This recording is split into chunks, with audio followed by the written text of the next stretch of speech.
So you are a great optimist. Your letter is optimistic, your blog is optimistic. But I'm wondering, what do you think about so much of the pessimism that is out there about the decay of democracy in the United States, the rise of populism, the threat to global openness to trade? I mean, it feels like, yes, I get that over the long time span, our standards of living are up and life expectancy is up, but lots of people are very concerned that we're going through a very dark phase right now, certainly politically. What do you think?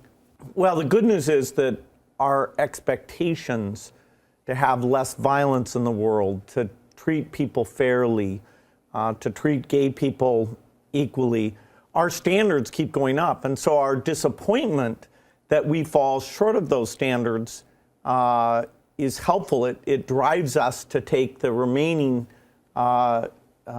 work and be serious about it. But no, I don't think, despite the current trends, that we're going to have, world wars or a complete breakdown of the trade system. I would imagine that Donald Trump's America First agenda is not exactly the way you look at the world. I mean, I look at the work your foundation does, huge amounts of it outside America. What do you think of America First?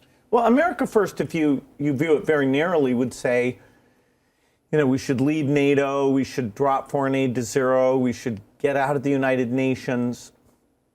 But then all these global problems, whether it's instability or pandemics or economic alignment that allows our exports to work well, the U.S. will be worse off.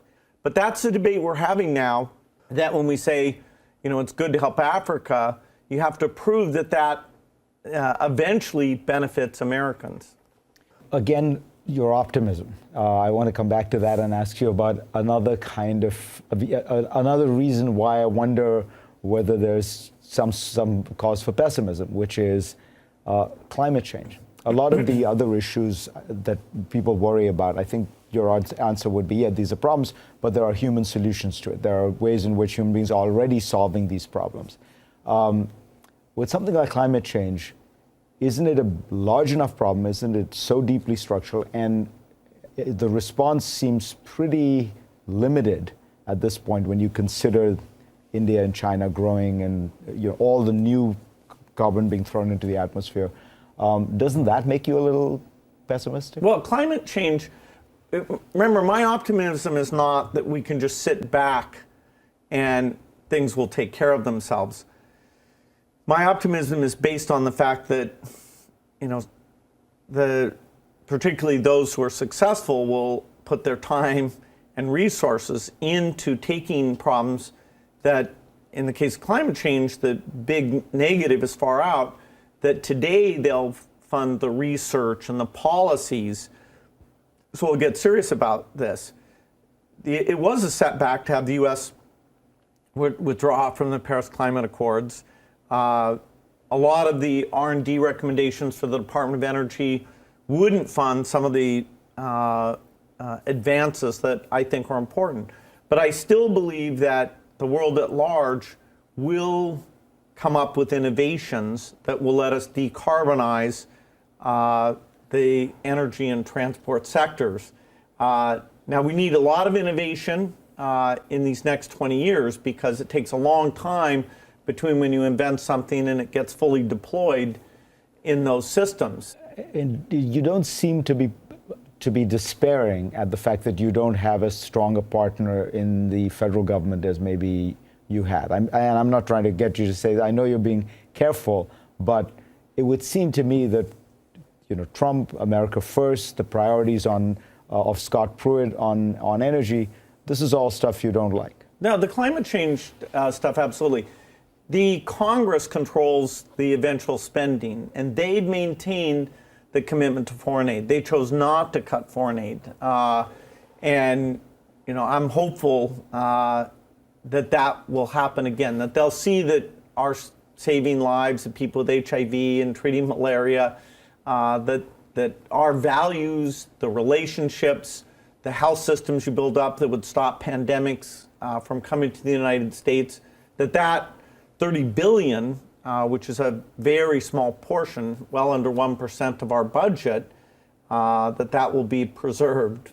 When you look at the United States, do you think rising inequality is one of the core issues that we have to deal with? Well, I think all advanced democracies have to think about that. Now, poverty, by the best measure, consumption poverty is down, but you still have about a sixth of the population in living in conditions that should be very disappointing to us. And government policies need to really think through, why aren't we doing a better job for those people? Do you think in that context the last tax bill made sense, where the benefits of the bill disproportionately went to people like you? Your basic point is correct. It was not a progressive tax bill. It was a regressive tax bill. People who are wealthier tended to get dramatically more benefits than the middle class or those who are poor. And so it runs counter to the general trend you'd like to see, where the safety net is getting stronger and those at the top are paying higher taxes. You'd be okay paying higher taxes? No, I need to pay higher taxes. I've paid in absolute more taxes, over 10 billion, than anyone else. But the government should require the people in my position to pay significantly higher taxes. Bill, you once said that artificial intelligence was the industry that if you could really crack that, you could create a company that was worth 10 Microsofts.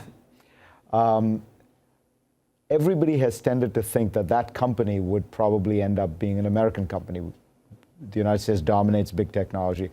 But the Chinese government has laid out a very systematic, concerted, and massively funded effort to dominate artificial intelligence. Are they going to win the race to dominate artificial intelligence? Well, no. The American companies, including Microsoft, but also Google, Facebook, and others, are in the lead. And U.S. academia is in the lead. And so the Chinese are participating in this revolution. In fact, a lot of the technology is very open technology.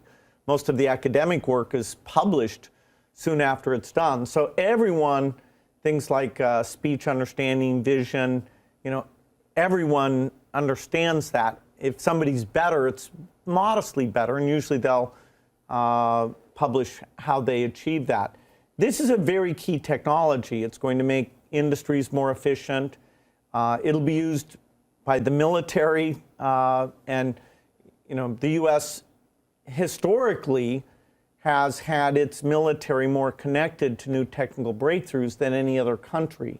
Here, the Chinese are probably going to do it as fast, hopefully not faster, than the U.S. does. So it raises a lot of questions. It will reshape the job market, but the U.S. has a strong lead in this. China's number two.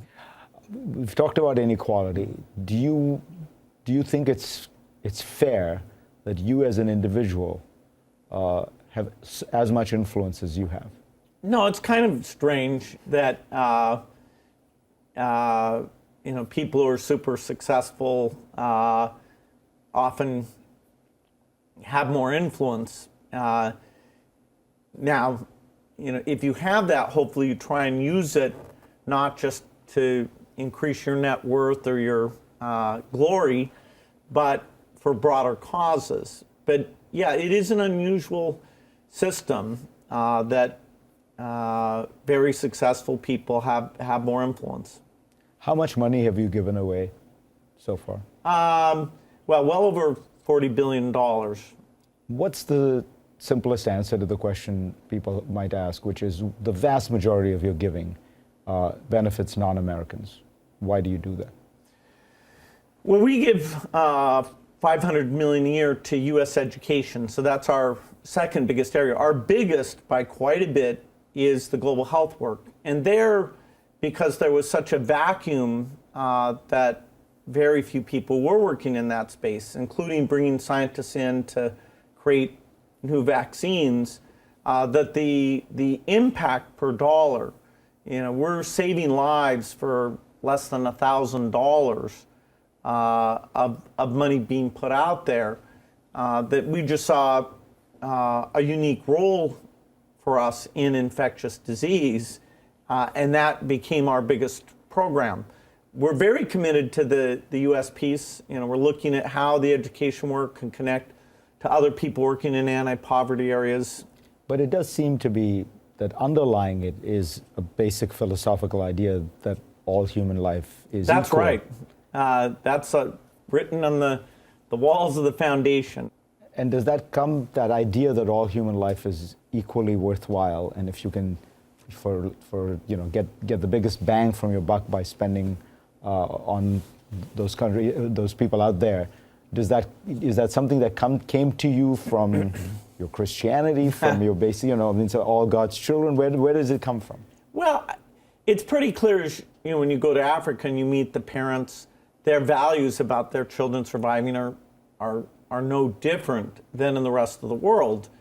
When resources are very, very short, of course, you think of yourself, then your family, then maybe your clan, then maybe your area. The world is rich enough today that the idea that millions of kids are dying of diseases that they don't need to, there's enough resources in the world to achieve that goal. And it just wasn't like working on a malaria vaccine. It wasn't clear who should, drive that.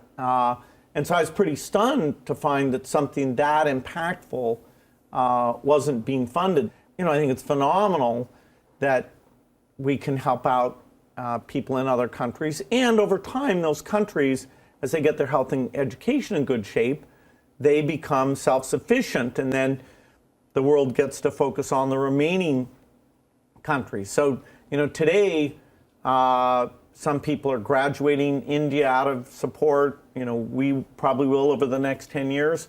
And then that's just that much more money to take the toughest places in Africa and help them out. Bill Gates, pleasure to have you on. Thank you.